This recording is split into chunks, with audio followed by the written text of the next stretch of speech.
شُفتوا البجاح؟ أنا هاوريكم اللي أبجح منه.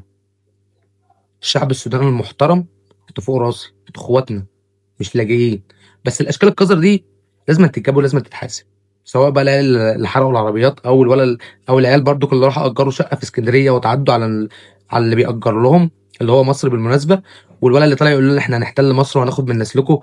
بُص يا صاحبي، إحنا أقل ضفر واحدة مصرية ب10.000 من أمثالك يالا، ولو عايز تسمع الجورنال كلام وعايز تسمع زفارة لسان أسمعك. طالما أنت ما أنتاش محترم ومش محترم سيادة الدولة اللي هي استضافتك وعامتك إن أنت منها وشالتك واحتضنتك في وقت الحروب والضغط النفسي اللي كان عليكم، يبقى أنت ما تستاهلش تقعد فيها. على الدغري، أنا باكلم اخواتي السودانيين المحترمين، أنتم عاجبكم اللي حصل من أشكال الوسخة اللي طبعًا لا تمسكم بصلة منكم دول؟ عاجبكم القرف اللي هم عملوه ده؟